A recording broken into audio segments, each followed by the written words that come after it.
Now, you can't just call yourself an expert. You gotta earn that title. And at Wingstop, we've been earning it for decades. Want the secret? Start from scratch. Make to order. Sauce by hand in one of 11 mind-melting flavors. Serve hot with scratch-made ranch. Repeat for over 20 years. That's how you become an expert. Wingstop, the wing experts. Blog Talk Radio.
And this is the coughing, hacking, congested hammer of doom. No, this is the metal hammer of doom.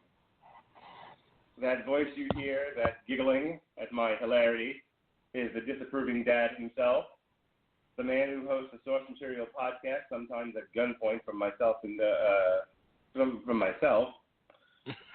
He's my right hand. He's my right hand man, whether he likes it or not. The Vice President of Content, Jesse Starcher. How are you doing, sir? Doing well, sir. Glad to be here. Can't wait to be talking about our newest album that we get to cover here on the Metal Hammer of Doom with you. I think it's a short. We had a little short, just a tiny bit of an absence where we did a show on Friday, and now we're doing one on Wednesday as we should. So it hasn't been too long since me and you wielded the Hammer of Doom. No, it has not been a long time since we've rock and rolled, as is often said on this podcast. Ladies and gentlemen, tonight we are reviewing an album that came out 2 weeks ago. It is the highest-selling album of the week across all genres on the week that it did come out.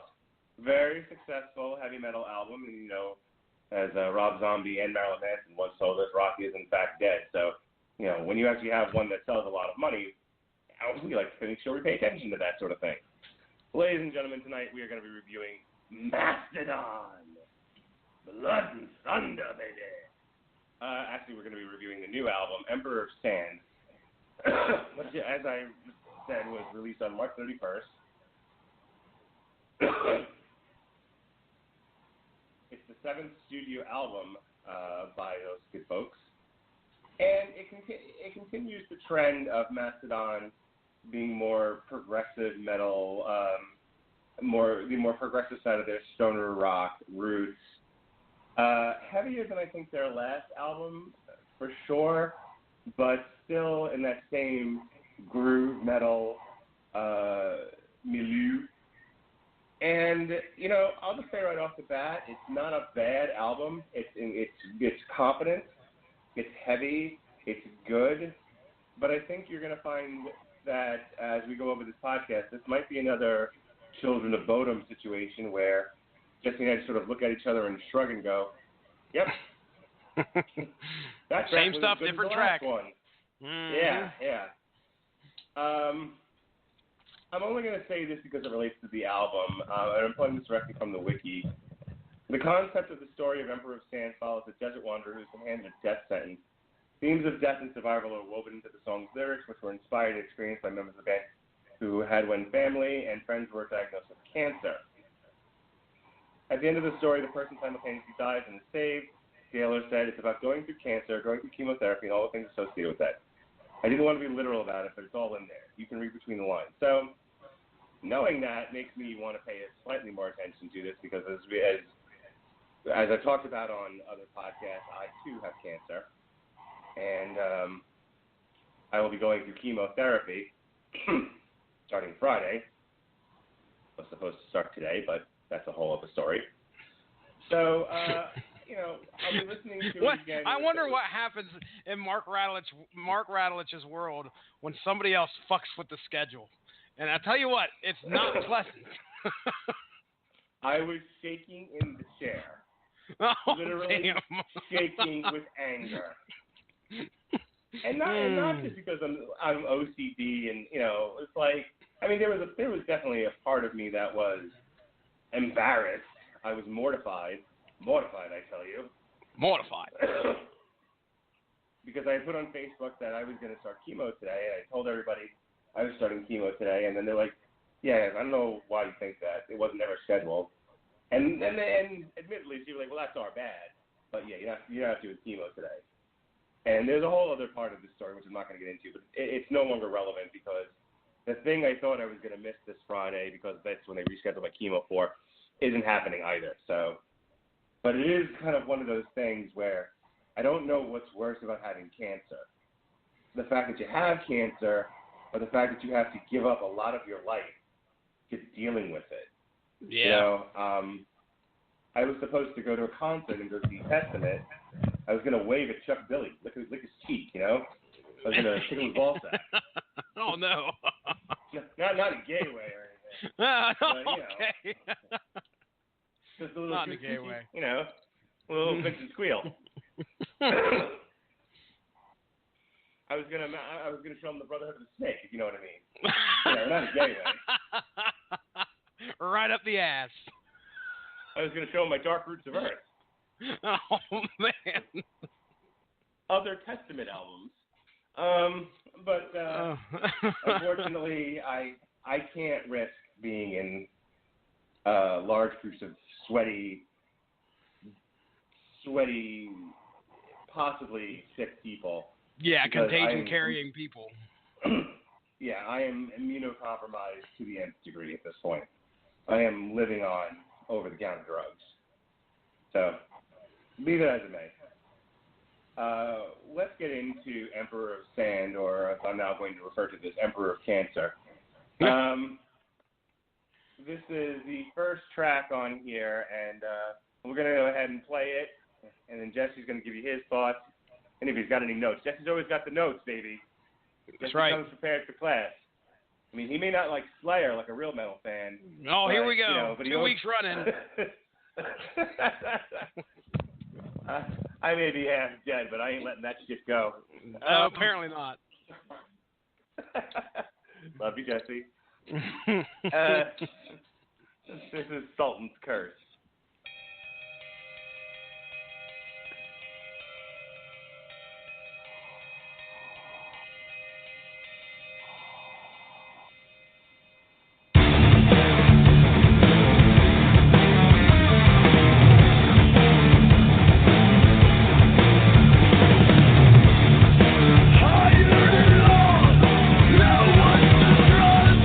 Who is bad to give the price?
So there we go. Song number 1, Sultan's Curse.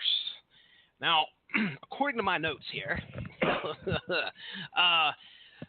Brann Dailor, which will now be known as Finn Balor, describes the theme: a sultan in the desert hands down a death sentence to this guy. As he tries to escape, the sun steals his energy. So he tries. Now, this is where, let me just go ahead and preface this real quick, folks. I'm not too familiar with Mastodon. Not much I know about their catalog, nor do I know what kind of lyrics / story / music that they put into their songs here. So to hear this, let's go ahead and start this over again. A sultan in the desert hands down a death sentence. As he tries to escape, the sun steals his energy, so he tries, this is where it gets weird, he tries to telepathically communicate with these African and Native American tribes to get rain to pour down and kill it. So right there in that description, it just sounds, it's out there. You know, the concept of what they're trying to get across here is pretty out there. But as for the song itself, I can feel the metal in there. I can feel the metal. I did get the opportunity. Mark made sure that I heard Blood and Thunder before we started this podcast. It definitely doesn't feel as heavy as that was. So Sultan's Curse, I would say, is the solid opener, especially for this album, considering what's going to come after it. And of course, this is a concept album. A lot of people were waiting for a concept album to come from Mastodon, and supposedly this is kind of an answer to that. So we're going to follow this character. Now, I don't know much. I can't really delve deep into the lyrics for the rest of these songs, but this starts it off and tells you about this character that gets banished to the desert and is not allowed to come back. But Mark? Speaking strictly to the craft of the music, this is textbook stoner rock. I mean, when I think about stoner rock, I think it should invoke at least some degree of an image of you actually baked out of your gourd and just letting the rhythm move you. Oh, yeah. And then this one definitely does. It has its elements of metal to it. It's definitely a heavy song. But this is a band, the way the guys definitely know how to play their instruments. You know, and it's not like a mosh-heavy song. It's one where you just kind of sit back in a comfortable recliner and just listen with your eyes closed. It's got a great melody to it. Smoke a doobie while you're at it. Yeah. This is one where you shut your eyes, throw your sunglasses on in the dark, lay back and listen to it, and let the rhythm move you to another earthly plane. And now, for those of you who are sick of that hippie horse shit, here is track number 2. This is Show Yourself. Show yourself. Show yourself. I wanna see everything you're made of. Tear it down, rip it out. Shed your skin and float it down the river. Lose yourself. Wild loves and riding through the valley. Come alive. Silent to the void without your worries. Your light is chasing far as I can tell. And I can tell. Only you can save yourself. Yeah. We'll all be a distant memory or consistency. Real at all. Start a line. Talking far and get you into trouble. Be afraid, don't be afraid. Speak the ancient wisdom of the desert. That is like top 40 all the way. Foo Fighters, man. It feels like something either the Foo Fighters would come up with or just that pop rock feel, you know? Yeah. I agree completely. Mainstream radio. Yeah. That totally screams mainstream radio. It's actually their second single, which came out February 3rd. And, you know, that sounds like a criticism, especially coming from an asshole such as myself. But you're an asshole, you. Hey, S-S-H-O-L-E, everybody.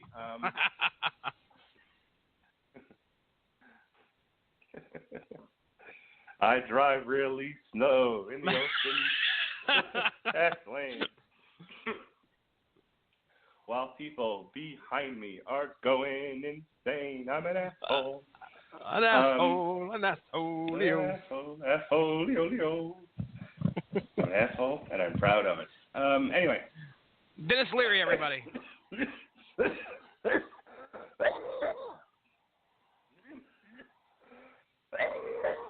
All right. So, but I mean, it sounds very mainstream. It sounds very top 40. It sounds like the kind of thing that they would play on, you know, your 97X, you know, modern rock radio. Yeah. And if that's what they were going for, they succeeded. Like I said, it's not a bad song. It's a very good song. I find it highly listenable, highly melodic. But you know, it's that. So if you've listened to this podcast before, and you're wondering when is the coughing going to stop, soon, I promise. But you're also probably wondering, like, they have a song, they have an expectation, and they just compare everything to it. Well, take a drink, because that song tonight is Blood and Thunder, baby. Yeah. No Blood and Thunder. But Blood and Thunder also wouldn't make the radio either. Let me read you a little something here from Pitchfork.com. They say, on a purely musical level, Show Yourself is the album's showstopper and anomaly. It's mainstream, mid-tempo, and radio-ready, yet with the core of Mastodon integrity. A departure likely to be divisive, which I agree 100%. It's definitely divisive. But in short, a great, memorable song. So, if you... I mean, you can't blame the guys for putting together a song. A song's a song, whether it feels poppy or not. But I could definitely see the radio guys reaching out to them and saying, let us put this on. We'll definitely play this. This is going to be easy. And by doing that, you're reaching that many more potential Mastodon faithful. Agreed. All right, you got nothing else, so we're going to go on to track 3 here. This is Go for it. Precious Stone.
So let me ask you here, people out there, or Mark, if you can answer here. There's 3 vocalists in this band, and you can tell between songs when one takes it over or one decides to do a song by themselves, which I personally feel that it kind of adds a level of. It's a good way of not keeping it samey, I guess. And the other thing is this particular song that we just listened to, Precious Stones, I could feel the blend of hard rock more than metal in there to their sound. But, you know, this is definitely nowhere as poppy as what we just heard with Show Yourself, but there's definitely a groove to what they're playing here. So, Mark, you got an opinion on the three vocalists here? Could you tell that every once in a while, like, okay, hey, we got a different vocalist singing this song? Not when I initially listened to it, to be honest with you, but I don't think I was listening that closely. It was definitely kind of background music. I will tell you that I can appreciate the concept of having multiple vocalists. I think it adds layer and texture to the music, and I think you're right. I think it stops it from being completely samey when you hear different pitches and different vocalizations. I think my takeaway with Precious Stones was like, okay, it's a good follow-up to Show Yourself because it's still got that pop groove to it, but it's a little punkier, it's a little faster, it's a little bit more aggressive. So it's kind of like, it's a good concert song. It's a good concert follow-up to Show Yourself, you know, to keep the people's booties grooving. That's right. After they've heard the radio-friendly one. I agree. All right. Speaking of the plague that makes your booty move, it's the infectious groove. Have you ever actually listened to that? I have no idea what you're talking about. I feel like I've told you about this. Write this down. Okay, write it down. Mike Muir of Body Count, of Ice-T's other favorite band, Suicidal Tendencies. The punk capabilities of suicidal. Mike Muir of Suicidal Tendencies was like in a funk metal band back in, I think, the 90s called the Infectious Grooves. And I believe their debut LP was The Plague That Makes Your Booty Move. It's the Infectious Grooves. Okay. And just because I say that constantly, you should at least be somewhat familiar with it. Go listen to it. And I'm going to tell all the listeners out there, if you turned into the old wheezy Wednesday night mess around, the Metal Hammer of Doom, and you never heard of the Infectious Grooves, finish listening to this podcast hosted by yours truly, Sir Hackenkoff.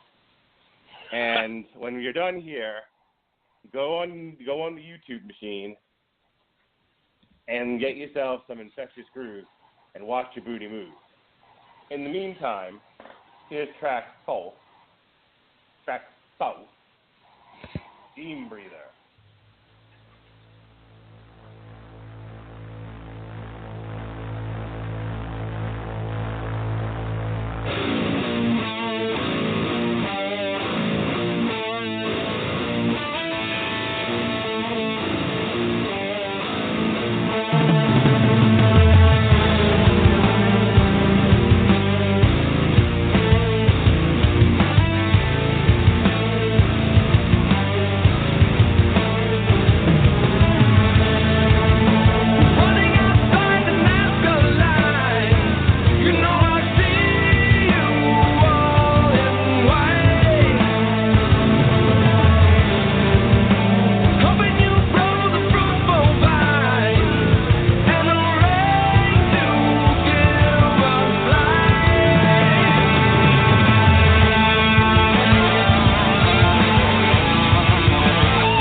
Man, that is easily my favorite off this album. Yeah, that's up there. It's like, and I wanna like the heavier stuff, but that one had all the right parts to it. That one uses left turn signal and right turn signal. It's a pretty cool fruit who really knows where his towel's at. Mark Radulich explains his Radulichisms. That's what needs to happen next. Just put a podcast out there, 3 episodes, 1 season. Of my Mark's many Radulichisms. The problem is I'm such a hack. All my Radulichisms come from somewhere else. I'm put together by pieces from other things. Oh yeah, I am a collection of media I have digested. If suddenly I have amnesia and I can't remember any TV or music or movies I've ever seen, and I'm just a collection of personal memory, but without any outside stimuli, yeah, I'm bereft of personality. That's wonderful. But a pretty cool fruit who really knows where his towel is at. That's a Hitchhiker's Guide to the Galaxy reference. In any case, Storm Breather continues the trend of clean vocals, clean poppy vocals with that rock and groove, that death and groove sound to it. What Mastodon has done with Emperor of Sand through track 4 is really given us a nice blend of the kind of heavy music that true metalheads enjoy with a melody that makes it presentable for a crossover audience and vocals that show a range where, clearly these people can sing and they're not just screaming into the mic. I think where there's a disconnect is if you wanted our mutual friend Josh Calandros loved this album. This album is getting high praise from a lot of corners. But if you're one of those people who's very much stuck in the Blood and Thunder years, waiting for that Mastodon to come back, it's kind of a Metallica problem, where it's like, the band has decided to go in this direction. We've also said this about they evolved. Yeah, they evolved. They decided that this is what makes them happy, and some of the fans are not going to like it, but I think they're going to find a corner of the earth where there'll be new fans. They're going to appreciate what they sound like now. Yeah. I mean, these guys have been around, did they say for 17 years? They started in 2000? Yeah. So, you're going to have some evolution of any band for that long of a time. I mean, it's wonderful to see, though, a band that has, a very good... They've kept the core members around for a long time. Looks like they got rid of one, according to the timeline here, which a guy by the name of Eric Sanner. So he stopped in 2000, but everybody else we hear here, Troy Sanders, Brent Hines, Bill Callier, and Finn Balor. I'm just going to run that in the ground. Brann Dailor. Hey, take a drink, everyone. Wrestling reference. But those guys have stuck together, just much like Clutch. When you see those guys, they've stuck together that long. There's going to be some evolution. Something's got to change, or the sound's got to change, and these guys are changing along with that. You can't keep the same sound as you get older, just because, or I say get older. It's not a product of age; it's a product of life experience. And it's going to influence you in some way. And so as these guys continue to go throughout life and experience new things, it's going to influence how they want to sound. So one of you mentioned about how, people kind of want that old sound of what they used to sound like. They might have threw some tricks, some flags towards the people thinking that might be coming back, because apparently the logo that they put on this album is an old logo that they used to have. Again, it's hard for me to say compare this album to what they sounded like before, because I don't really have any idea. Other than just what I've read, it sounds like the clean vocals is one of the biggest, I wouldn't say complaints, but one of the biggest changes. It sounds like there was some more harsh stuff back in the past, and now we've got I remember one of the things that they said, one of the reviews said, if you can expect to hear a bunch of these songs on commercial radio this summer, and be warned, if you see clean singing as a concession, you're going to have issues with this album. So it doesn't get much different than what we've heard so far in this album when it comes to how the vocals sound. Okay, I'm sending you a message. Send me a message. Don't tell me anything on the podcast, or so that our listeners can hear it. Send me I'm trying to be slick. Send me an angel. Sing it. All right. Well, Jesse does his in-class homework. This is the Metal Hammer of Doom. Really is just the education of Jesse Starcher. That's what we should rename this podcast. The Metal Education of Jesse Starcher, live on the air. Anyway, while Jesse reads the message I just gave him and then the subsequent homework, this is track 5. Roots people. Roots, blood, roots. None of that is true. This is Roots Remain.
education of Jesse Stark continues.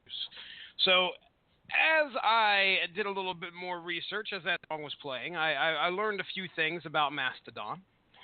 And let's talk about how they sound first. Clearly, you're listening to this album right now, and if you listen to previous albums, you don't need me to tell you this, but I'm going to let our listeners know kind of what they have, the genres of music that they have had in the past. They've played songs that sound like progressive metal, which I think we're hearing a lot of in this album, sludge metal, which I think describes track 4 that we just heard earlier, Steam Breather, as that's definitely sludge. I felt Alice in Chains all over that thing. Alternative metal, stoner rock. Clearly, that's what Mark's getting out of this. Experimental metal and groove metal. Now, their song, as we said, or their sound, as we've said, has evolved over the years. Primarily going from harsh vocals in the beginning, and that we're not seeing much of that at all in this album 17 years later. Now, as for the subject matter, I made a statement earlier about concept albums. It seems like they have had concept albums left and right. The Blood and Thunder that Mark was alluding to earlier is a song. I specifically looked at the lyrics. I was like, is this about Moby Dick? I asked him that. And apparently that whole album is about the novel Moby Dick. Very interesting. So that's definitely a concept album. Blood Mountain, about a man who's searching for the crystal skull. Uh-oh. We're journeying into movie territory, and you guys might have to get your shot glass ready. And then we have Crack the Skye, deals with many different themes. The title, as well as some lyrical content, is a tribute to Skye, the younger sister of drummer Brann Dailor, who committed suicide at the age of 14. Themes touched in the album include dark magic, astral traveling, the role of Rasputin, and the downfall of Tsarist Russia. So, anyway, what I'm getting across just by reading that is that they've had themes and concepts to many of their albums.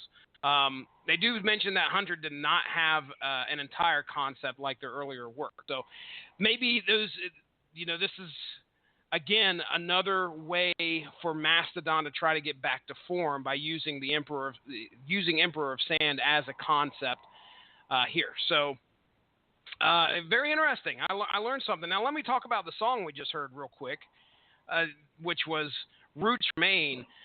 One of the things that Mark had mentioned is that this album has a lot to do with the personal crisis and struggles that these people had with that dastardly C word. And I don't mean cunt. That's horrible, Mark Bradley. Call it by its name. Just say cancer. Call it by its name. All right. We give it. Okay. You must call the evil by its name. I hear you. So it says, don't waste your time. Don't let it slip away from you if it's the last thing you do. And there's a part in there at the end where it says, the end is not the end you see. It's just the recognition of a memory. And there is a lot of reflection in many of these songs. And Roots Remains is a very, very big example of what they are trying to get across specifically in the album. So it's an okay song. I think lyrically it speaks to me more than it does musically. So it's there. I remember telling Mark when I first listened to this album, I was not a big fan. And as the day went by, I listened to this thing probably a good 5 or 6 times today, and it kind of grew on me. So some songs where I was like, you piss on this song, this isn't any good. It starts to grow. So this is one of those growers, not showers category of albums. So that song in particular is definitely a grower, not a shower. Yeah. They drift slightly back to heavier on that one. I think that last track feels like it's playing more towards the diehard Mastodon fans, the early Leviathan era fans, which is the Leviathan is the album that has Blood and Thunder on it. Blood and Thunder. Yeah. But I feel like in embracing their heavier stuff, they gave up what really is, I think, the jewel of this album, and that is the grooviness of it. So it's not that it's a bad song. It's as my son would say, take a drink. It's not my favorite. It's not my favorite, Daddy. All right, so let me ask you this, Jesse. I made you read that and sort of do a presentation for the class on it. Sure. Are you going to go back through the catalog now and listen? Because I know, because if Jesse may hate Slayer, I like concept album. Yeah. You do know. Oh yeah, I'd give it a shot. If I ever decide, like, all right, you know, like we occasionally will do a Coops pick because, you know, as we know, that I am the unrelenting scheduly dictator of the Metal Hammer of Doom. But occasionally, I don't have an idea, or Coop really starts to, you know, get obsessed with a certain thing and like, let's do this. So we'll say, all right, you know, with the lack of anything better to do, we'll do a Coops pick show. Sometimes I'm just lazy and I don't really want to host. So it's just like, all right, Coop, you pick an album and you kind of walk us through the song. The problem with every time I do that is just like, we're going to play background music to be telling you a bunch of non-related stories, which kind of is the Metal Hammer of Doom shtick. It is. But there are definitely nights where I'm just like, can we please just talk about the fucking album? Anyway. Who wants to do that? So I have a funny feeling that, like, if I ever say, hey, Jesse, we're going to do a Jesse's pick, Jesse's like, I have this concept album. It's about a guy and a thing and this murder happening. And Jesse loves a concept album. Absolutely. Right. Track 6, Word to the Wise.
Sure. I can hear some old school Ozzy in there. We, you know, even with the gallop and the drums, it's got a spacey feel to it. I really like it. I mean, it's got a really, like, I would struggle to call it heavy, but there's a heaviness to it. And I think it comes from the drumming. I think the drumming is what's driving the heaviness feel. Well, the guitars and the vocals give it that sort of spacey, progressive feel to it. Go ahead. I was going to say, a lot of the reviews that I read really praised the drumming in this album. I mean, they really thought that this guy, I'm going to say his name right, Brann Dailor, they said that he really did a tremendous job on this album. So, you know, to you, that's very much to support what you're saying there, where it feels heavy. And when you listen to this album, you know, multiple times, you can identify the work that this guy is putting into the drumming in this album. It's pretty amazing. Yeah, I would be hard pressed to say that between track 6, Word to the Wise, and then Storm Breather there, track 4. Probably my 2 favorite tracks so far that we've listened to by a large margin.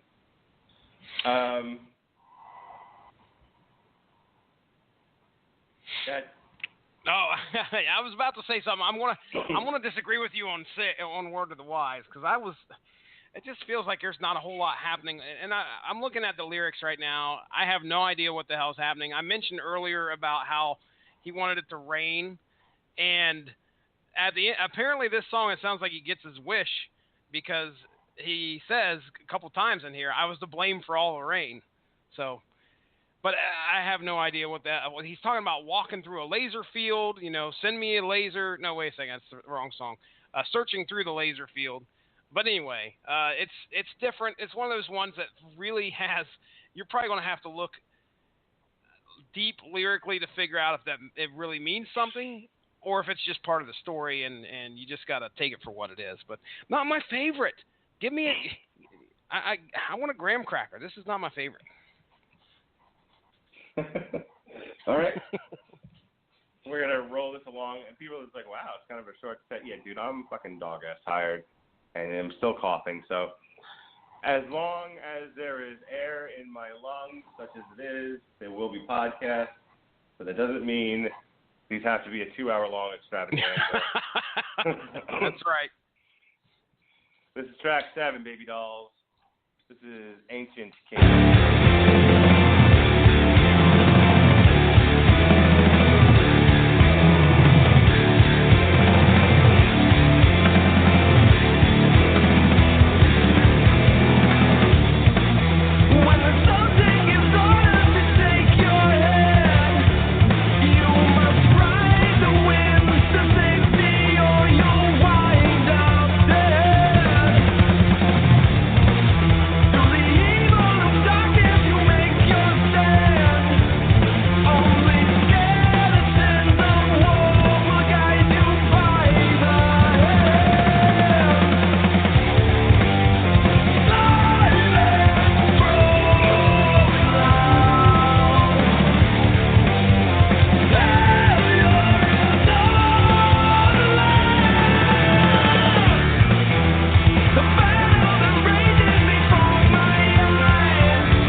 I cut that one off a little early because when they got into that chorus part there, all I could think about was the Blink-182 that sounds just like it. Okay. I don't know if you know the song or not, but there's a Blink-182 song that's like right. You know, I can't get that out of my head now. I'm not saying it's a bad song. I'm just saying, like, we started off good, and then we went a little Blink-182-y. I can't remember that song at all. I didn't get that vibe at all. Of course, you know, when we hear something and we've heard it multiple times, we'll usually make that connection. So I must not have heard that Blink-182 song too many times. Was it a radio song or was it off an album? Well, I mean, it was on an album, but I mean, a lot of Blink-182 got a lot of radio play. Radio play, yeah. So, okay, Ancient hang on, let me Kingdom. see if I can actually take a wild guess at what the name of the song might be. Please do. I was just going to say, Ancient Kingdom itself, I'll just read what Loudwire says here. Loudwire.com, it says, it only takes until the halfway point of Emperor of Sand to realize how progressive the album is. The unruly exploration of Hines and Callear's guitar melodies is as expansive as the desert met with all the plateaus, pitfalls, and shifting footholds one would encounter on a nefarious march. So again, you know, they're kind of tying that to the concept of the of the guy who got banished to the desert. I wrote that down here in my notes because I do recognize here at this point how progressive this album is. You know, you can see it takes you know, that hard rock and kind of melds it in there with a little bit of metal. But this album and a lot of the songs on here do a lot of changing. You know, they'll sound like one thing at the beginning, and then a couple minutes into it might start to sound like another part of a song. I'm not saying it's like two songs in one. I'm just saying it's got a bit of morphing to it. Not, you know, it's kind of obvious in some songs and not so much in the others. But again, all right. I think that's go ahead. Here's what I want you to do. I will do it. I'm gonna go ahead and play Clandestiny. You're gonna go get Blink-182's "Stay Together for the Kids." Will do.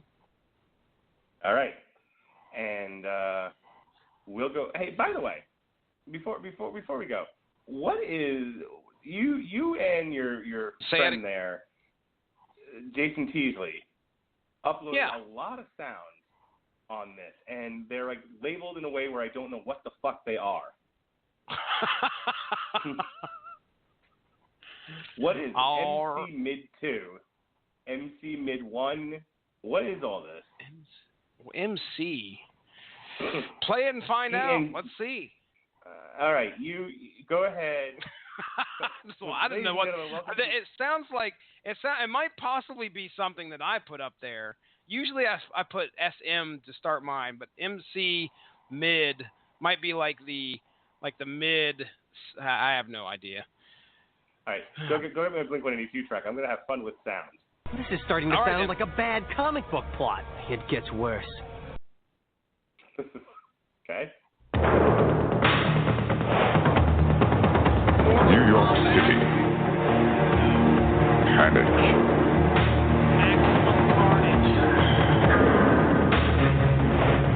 Terror.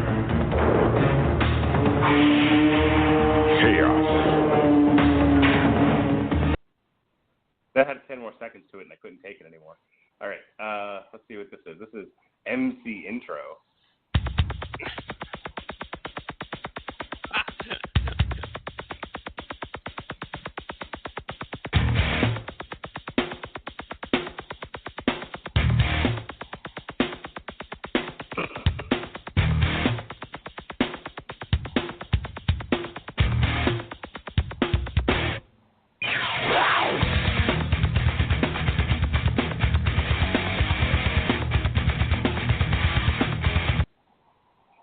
Yeah, I'm going to be deleting a lot of these tonight.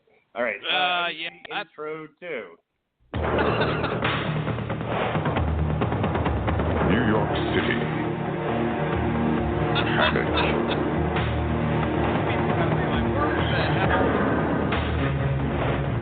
Terror. Nope.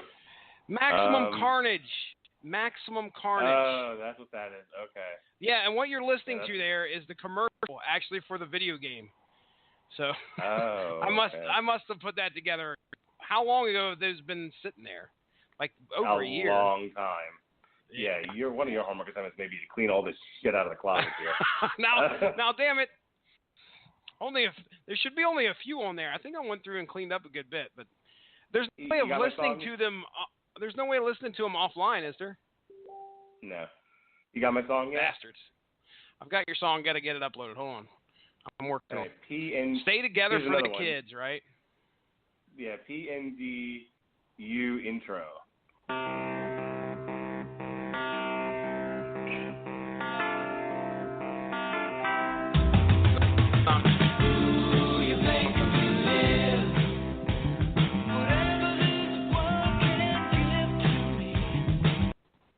Nope. Let's see. Here's the outro. Oh,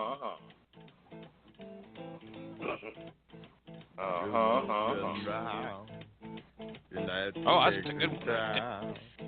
Yeah.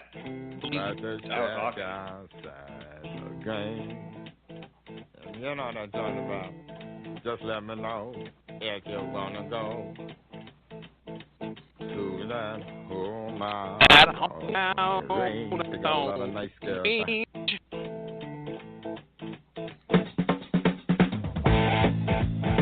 I'm ready. Now wait a second. Yeah.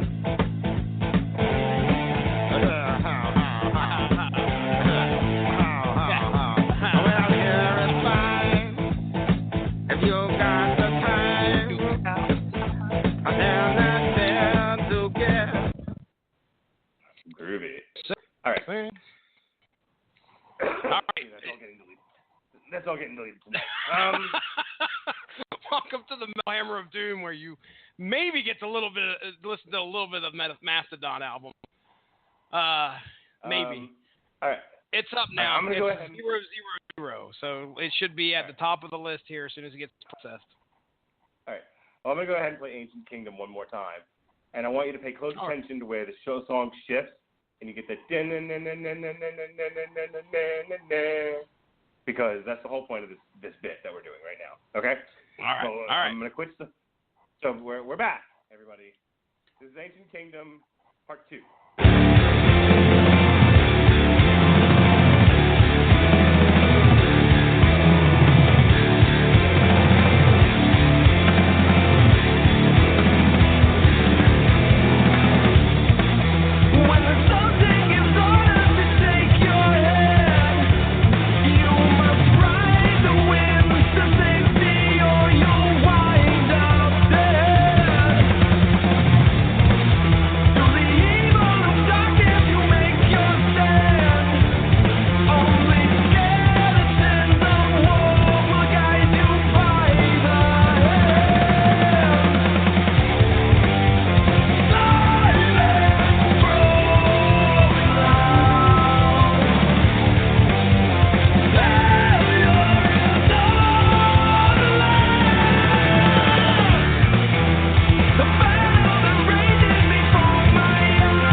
When they start saying Ancient Kingdom, that's where it comes in. All right, so this is what I'm hearing. This is Blink-182, Stay Together for the Kids.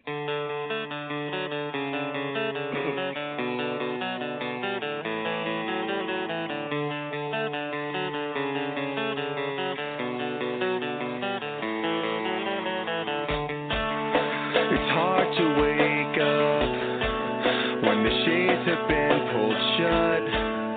This house is haunted, it's so pathetic, it makes no sense at all.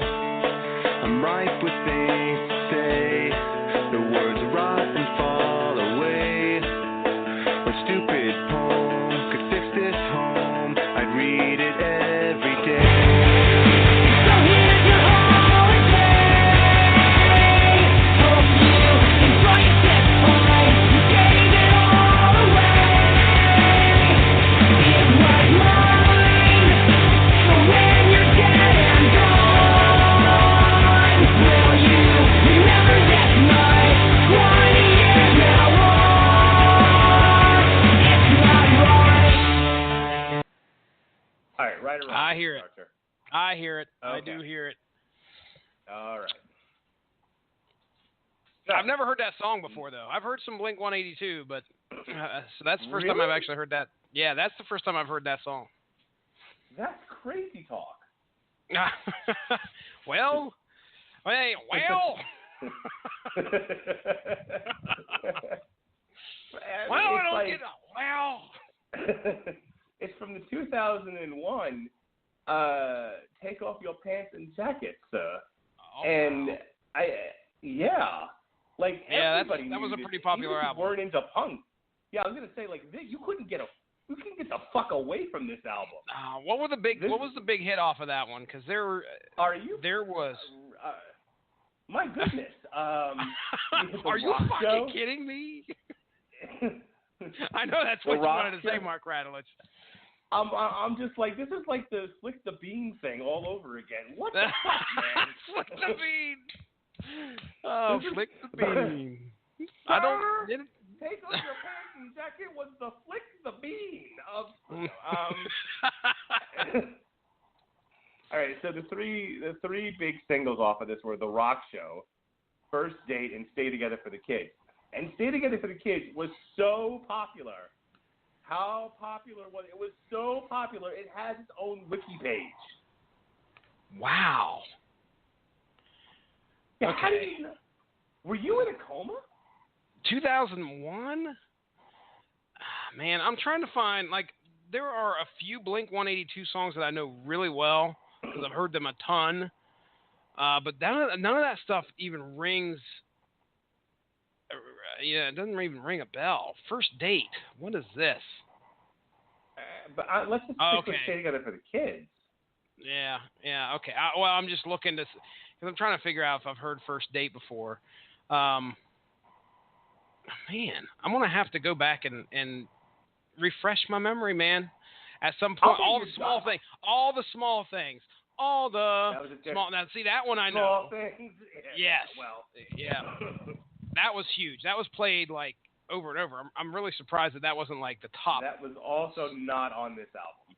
Yes, not on that album. That I believe is Enema of the State.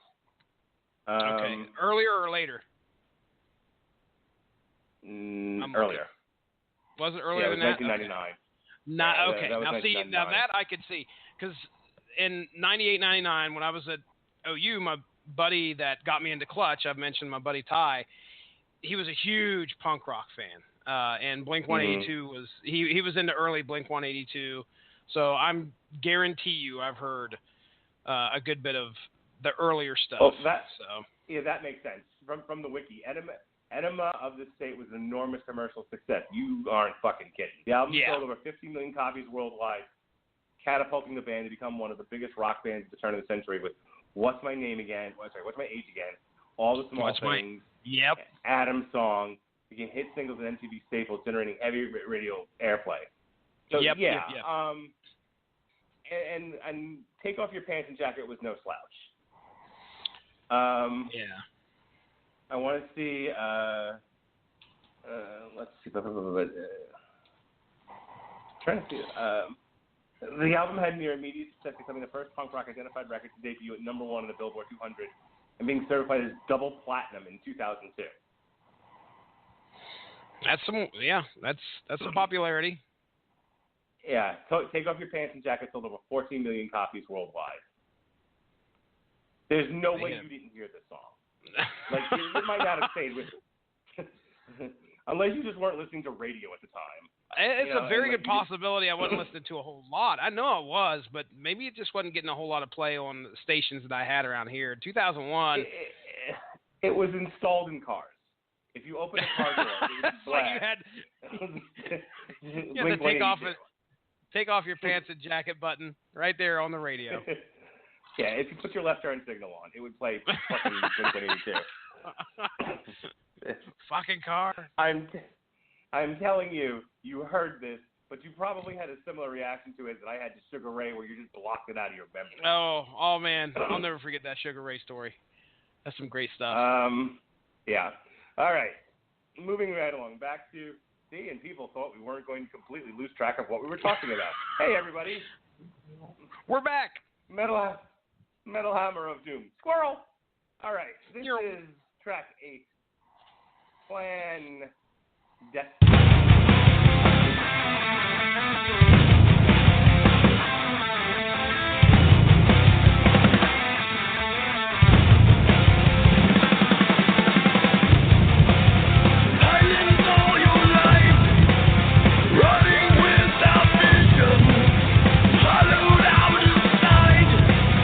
Running all that bright.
harsh on the Beaver. I'm actually really enjoying this. I think listening to it as sort of background, it causes the listener to treat it as such. I treated it like background music when I listened to it because that's what it was. But as we compartmentalize each track and we're focusing on them, I'm finding, I think my only criticism is there is a bit of sameness to it, but it's not an uninteresting sameness. It's not a 6 feet under sameness. Yeah. Mm-hmm. That last song's a fun song. I mean, I don't know if it's tremendously standout, but as I'm taking the time to talk about it and really listen to it, I have to say, Clandestiny is a very, very good song. Yeah, they do some interesting things with this one where we didn't get to hear it in the sample that we played, but I mean, they start hitting like the synthesizer in the middle of things. And I was just about to make a joke, but the education of Jesse Starcher continues as there's a part in the song where I was going to say Zappin' Roger all of a sudden shows up, where you know the talk box. Black box. Am I talking foreign language here? You ever heard of the talk box in my grandmother's box there is an apple. Sorry, go ahead. What the fuck? The talk box. Okay. Zap and Roger, which I thought it was Zap in Roger, like Zappin. That's not the case. It's Zap and Roger. Like rain? Is that like raining in blood? It could have been. Poor Ice-T got a little confused. Oh. But anyway, there was. I'm trying to think of a song where it was used. I believe it was used in some rap songs where the guy would kind of talk into a box and it would sound like a real synthesized voice. Anyway, that happens in this song where Peter Frampton did it in one of his famous songs. You know what I'm talking about, where he kind of... Anyway, he uses the talk box and kind of talks through his guitar. So Zap and Roger was actually an American funk band that originated in Cincinnati, Ohio. So, hey, Zap and Roger. But, yeah, they're known for using the talk box, and that actually happens in this song at some point. At least it sounds like it to me. So, again, Mastodon is definitely not keeping it samey when all of a sudden, you know, that hits your eardrums. So it makes it interesting and keeps it fresh. And I agree, Clandestiny it's a pretty decent song. Again, when I was just like you, a little too harsh on the Beaver, and you know I may have flicked the bean just a little too hard. But hey, I actually started doing. Yeah, you said flick the bean earlier, so hey, you opened the door. Anyway, yeah, I liked it. All right. This is our third single. This dropped. Baby.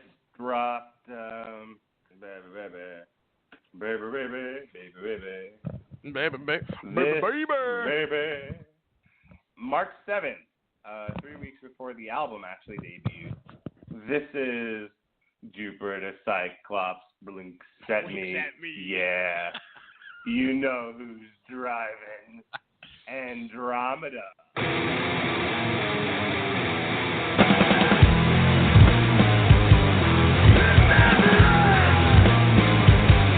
Strike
high, motherfuckers.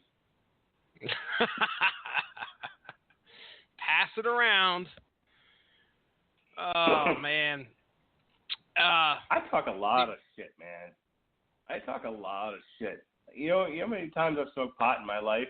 I'm gonna tell you, less than 5. Less than 5. And it was all around the same time. I've told the story about, the one girl that I was hot for, and I smoked pot to kind of get close to her, and boy, did that go badly. And I smoked pot once or twice when I was in California with a friend of mine, but I quickly gave that up. I wasn't really into it. But, dude, man, I talk a lot of shit about smoking pot for a guy that doesn't do One it. hand. Well, as long as it's the left hand, I guess that'll be all right. Oh, boy. Yes, sir. Well, let me tell you, sir, right. since The we're right sharing. hand for flicking the bean. That's got to be in the lyrics somewhere for Steel Panther. Smoke a doobie while you flick the bean. I went to college at Ohio University, so if you look up much online about Ohio University and where it's located, unfortunately, there's a lot of grass being sown around there. So we'll just leave it at that. We'll leave it at that. But I will also add that my college days are behind me. So that. Did you not make it to class because you got high? You because I got high. But you got high. Because I got high. Because I got high. Because I got high. I once ate an extra slice of cherry pie for $1. Yeah, that's how high I was. Anyway. High as fuck on the Metal Hammer Review, baby. I'll never forget. The same guy I was talking about earlier, Ty. We went to the Clutch show in Huntington, okay? Mm-hmm. And if you've been to many Clutch shows indoors, it gets a little smoky, okay? There's a lot of smoke going around. And my good buddy Ty was straight edge, none of that. No alcohol, no nothing. All right? And he comes out of the concert, and he's looking at me all strange with this weird look on his face. And he's like, "Man, I have a headache." And I'm like, "Yep, I imagine you do, sir." Yeah, I imagine you do. I have definitely been in a few clam bakes in my time. Oh my contact high. Yeah. It's not. He had no idea. He had no clue. No, I wasn't really into drugs, to be honest with you. I didn't like the feeling of being fucked up, which is weird because I did drink like a fish for a good period of my 20s. Yeah. Yeah, I was mostly vodka for a while. That's the best way to be. I think the very first time I got high on pot, I drove my car home in neutral. Oh, it's wonderful. Yeah. Oh man. That's a cautionary tale, ladies and gentlemen, here on the Metal Hammer Review. I'm just curious. The more you know. Were you confused? Why aren't I going anywhere? What the? Well, no, because listen, man, I'll step in the ring with Brock Lesnar or Floyd Mayweather or Conor McGregor and fight them till I'm dead. Especially if they're gonna pay me a lot of money to do it. Oh yeah, absolutely. I got this cancer, and I'm just standing in the street with double middle fingers in my air, my pants down, screaming, "Fuck it, let's do this." I'm an ornery motherfucker. But when it comes to driving, I am Miss Daisy. I don't want to drive particularly fast. Why didn't make it as a trucker?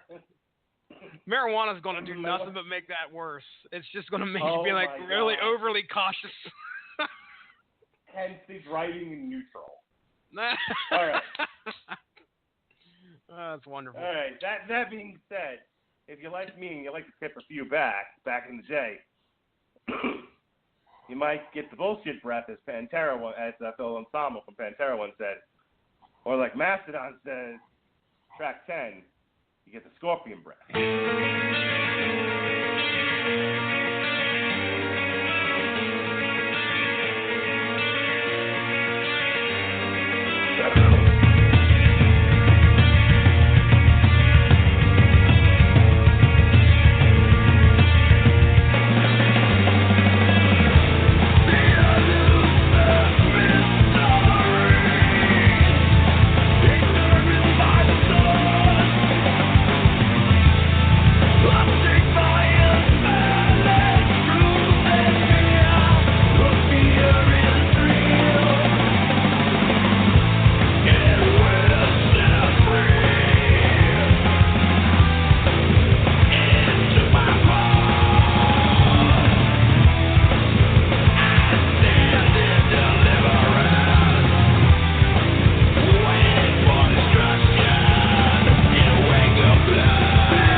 Yeah, it's okay. I mean, again, it's a track that had to take a couple of listens for it to grow on me. Apparently, this is the one song on the album that has the vocal cameo of Scott Kelly from Neurosis, which apparently is something that's happened on just about every album that they've done.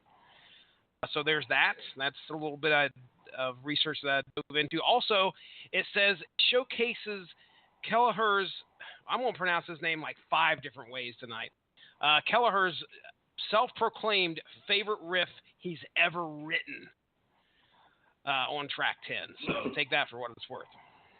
Just saw your link, you jerk. God damn it now. Hey, you know what, folks? Premium content. If you become friends with me and Mark Radlich on Facebook, you can, or just search the hashtag MHOD, and you'll see all the fun Facebook references that we make throughout the album and throughout the show. Yes, indeed. Yes.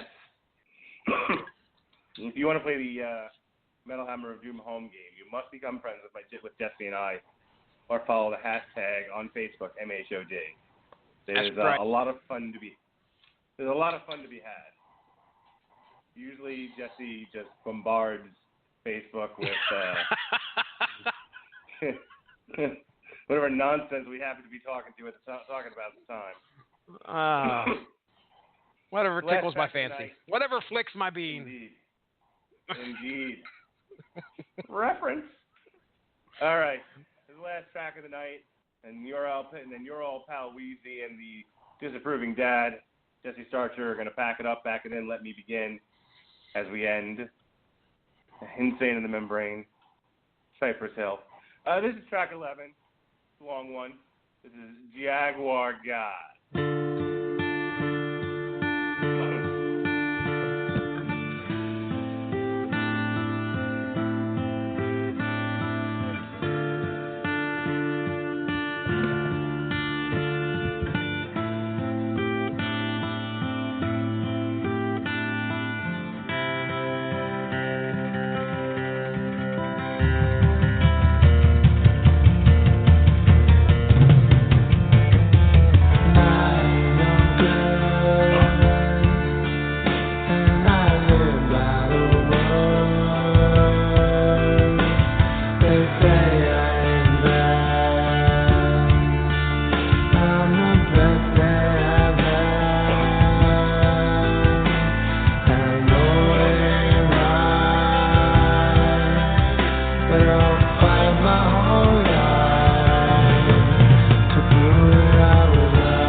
just give my my rating here. I think upon a second listen, it's better than I was originally giving it credit for. Not my favorite, again, but it's still good. I'm going to go ahead and give it a solid A. I mean, again, just because I don't like it doesn't mean it's not conceptually, not content-wise a bad album. It's, you know, it's definitely, I can see why people regarded it as one of the better albums of this year. That, and I feel like if I don't give it an A, Josh Calandros will beat me with a bat. No, I mean, it's a solid album. I think it's one that doesn't have a tremendous amount of replay value for me, but that doesn't make it necessarily a bad album. Okay. All right, well, I'm going to go ahead, and what I'll do is I'm going to give 2 or 3 reviews from other from around the net here, and then I'll follow it up with my personal opinion, because number one, again, I don't know much of what came before here other than what I've read in the wiki and what I've heard what Mark played for me earlier. So Pitchfork.com says Crack the Skye, which is one of their previous albums, contains that a more temperate approach was coming. Mastodon had finally mastered the art of writing 11 tracks that flow together as one. Mastodon haven't gone past the point of no return in pursuit of accessibility. If anything, Emperor of Sand proves the opposite. Musicians often rationalize losing their edge by talking about maturity. Mastodon can now feel free to use the word without lying to their fan base. Consequenceofsound.net. Mastodon, throughout their 17-year career, have proven themselves a band both heavy and heady, and rarely heavy-handed. These consistently strong new songs produced by frequent collaborator Brendan O'Brien are a solid, thoughtful entry from a band whose genre-crossing, time-bending blend of hardcore, doom, and prog metal has earned them a rightful place among the upper echelon of the metal elite. And Metal Injection gave this album a 9 out of 10, and that's pretty impressive. So, Mark, your A, to be honest, is probably, you know, well supported by other reviews as well. Now, personally, for myself, the album overall had a somber but heavy feel, especially for the subject matter that was the inspiration for this album. My personal rating is easily a thumbs up, so I get the easy part here, where I can do thumbs up, thumbs down. I haven't. It's pretty rare for an album to get a thumbs down from me. These guys definitely aren't going to do it, because I appreciate, number one, the concept that's going on behind the lyrics and the songwriting of this album. So I didn't hate it. It's easily something that I listened to 5+ times over here in the past couple days. And again, I found it growing on me more and more. So while, again, I reiterate what you said, Mark, most likely this isn't something I'm going to go back and replay a whole lot. I'm not going to listen to it over and over like I have Creator or Body Count at this point. But at some point, I can easily see myself revisiting it in the future. And Emperor of Sand is something I'm glad I had the opportunity to listen to, especially, and get the opportunity to review it right here on the Metal Hammer of Doom. So, Mark Radulich, take it away, sir. All right. All right, thank you for bearing with us tonight. A bit of a shorter show than normal, but you see the way I sound, so I'm just trying to keep it together. Tomorrow night, hopefully I'll be in a bit better shape. Ronnie's going to come on and make me review Silverado, one of his favorite country and westerns. If you haven't heard this show, it's a concept that sort of turns what we do here on its head. I bring a guest on, they pick the content, and then they interview me about what I thought about what they wanted me to see. And he wanted me to see Silverado, which I have. So he's going to come on, and he's going to be in the hot seat. Because when you make Mark Radulich do something, Mark puts you in the hot seat. So tomorrow night at 9 o'clock, barring any unforeseen calamity or, you know, admittance to the ER, we'll be doing Silverado. Yeah, Silverado, because Ronnie Adams of the Screaming Boy podcast made me. As far as Metal Hammer of Doom content, last week, Friday, we had to reschedule the show, but we took care of business. Jesse and I, we did the body count. It was great. Next week, motherfucker. Motherfucker. Next week, it's all things here in my car, except for source material. I might find something. I might be able to find something. They got the Legion of Superheroes Darkness Saga scheduled, but we'll be reviewing, barring any unforeseen calamity, The Fate of the Furious on Damn You Hollywood, our only April entree into this month. And then right here on the Metal Hammer of Doom, Zombie Motors Wrecking Yard, supersonic rock and roll, baby. I don't know if you had a chance to listen to this, Jesse, but as far as... Is it out? Yeah. It's been out for a little while now, but we waited until here in my Cars Week, right here on the Rattle Broadcasting Network to deal with it. The Zombie Motors Wrecking Yard, just that dirty, grimy, barroom stoner rock that we all know and love. So we're going to check that out. And then On Trial returns for the month of April with Dude, Where's My Car? And you might be wondering, is this my beautiful house? You might also be wanting to take a drink. You might also be wondering, why Dude, Where's My Car of all the movies about cars? Because it's 420, yo. Hell yeah. No. Yeah, smoke a blunt. Fuck them all. Yeah, get baked. So two non-pot-smoking guys are going to prosecute and defend. I'll actually be prosecuting. Dude, Where's My Car? Ashton Kutcher's best work. And then finally, next week, Screaming Boy will himself will deliver a show about movie cars and all things cars and movies. The following week, we have another themed week here on the Metal Hammer of Doom on the Rattleton Broadcasting Network. Source material will be participating. We're going to look at Jonathan Hickman's Pax Romana. And then Andrew Graham, a man who loves all things fighty and punchy, will be on TV Potty Tonight to look at the 6th episode, Season 1 of Roman Empire on Netflix, Reign of Blood, or Reigning in Blood, however you like it. And how Rice-P likes it. Metal Hammer of Doom participates in all things when in Rome with Ex Dio, The Immortal Wars,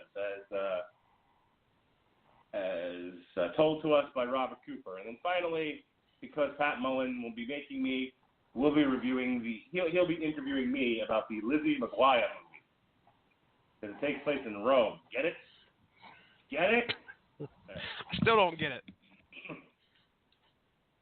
Takes place in Rome. When in Rome, baby. Let it roam, baby, roam. Different Rome. All right. I'm fucking delirious. I put every manner of over-the-counter medication in my body. And my body is saying, for God's sake, tap or snap, you asshole. So I'm tagging in Jesse Starcher. Take me home, baby. Take me home. All right. Yeah, about our Legion episode that is scheduled. I don't know if we'll be getting around to that. Hence, half of the guests that I was going to have on got married and turned around and had a honeymoon this past week. So I don't know if I'm going to be able to snag him on there. If that's the case, we will reschedule, and that will happen at some point, thereby opening up source material for something car-related possibly. So I don't know what the hell I'm going to find in my sack of comic books that has something to do with cars, but I guarantee you there's something out there. Maybe there's a Knight Rider comic out there. Let's just take a look. Let me just take a look and see. Knight Rider.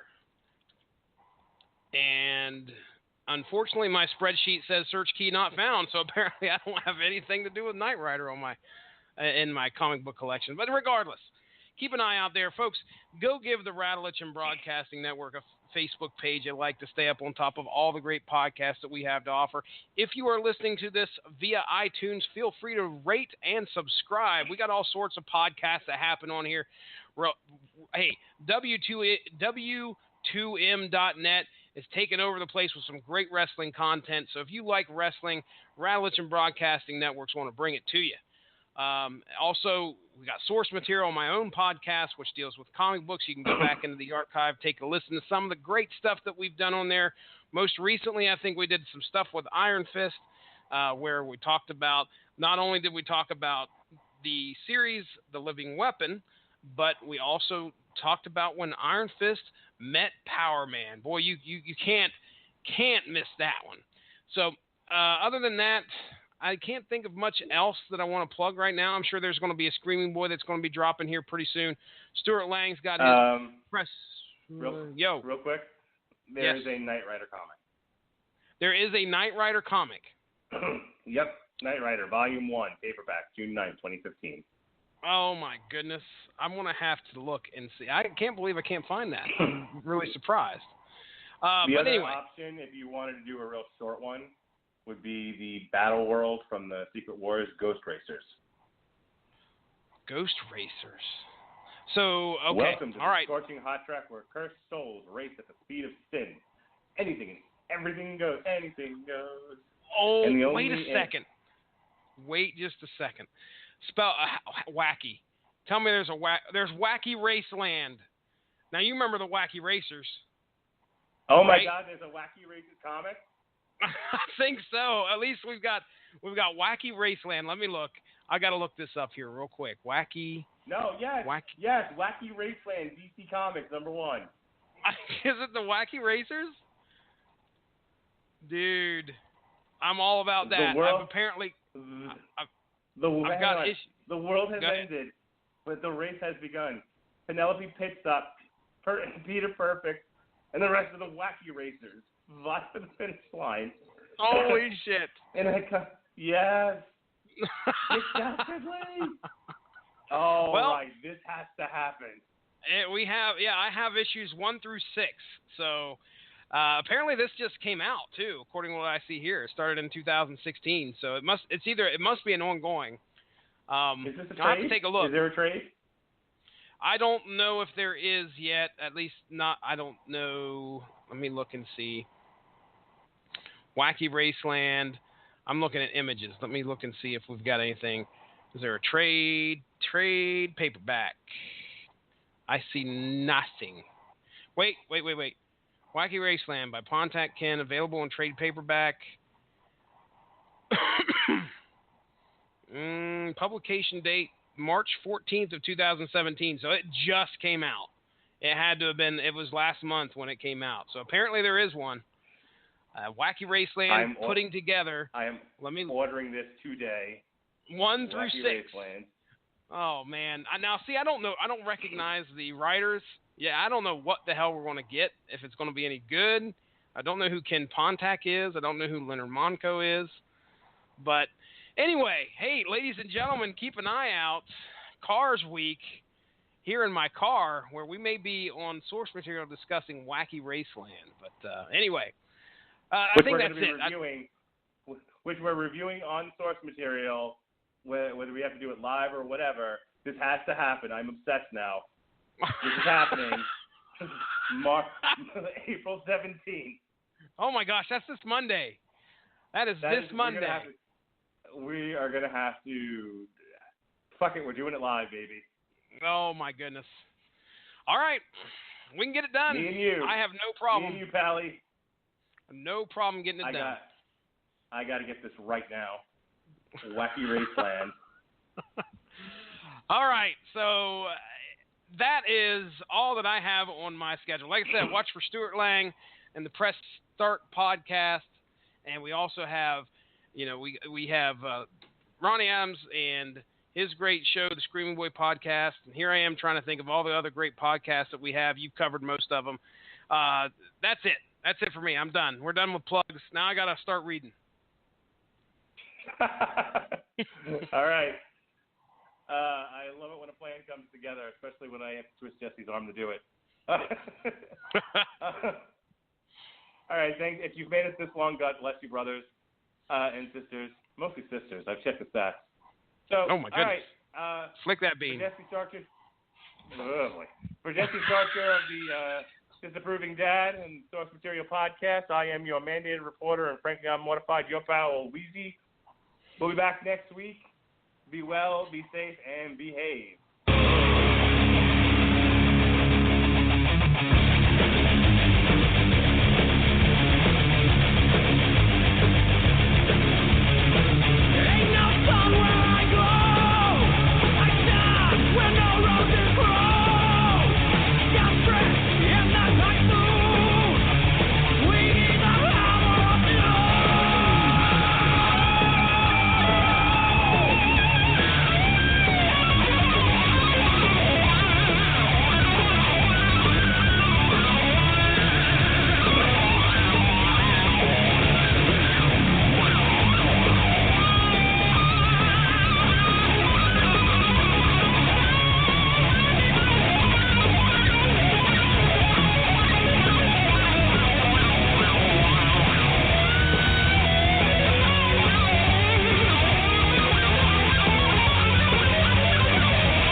Okay, Kevin, for the grand prize of $1 million. What color is the White House? I know this. 5 seconds. Oh, switching to Geico could save you a bunch of money on car insurance? Okay. Judges?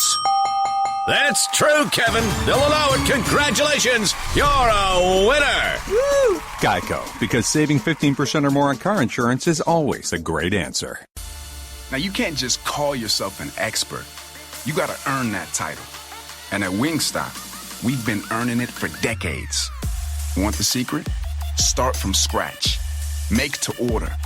Sauce by hand in one of 11 mind-melting flavors. Serve hot with scratch-made ranch. Repeat for over 20 years. That's how you become an expert. Wingstop, the wing experts.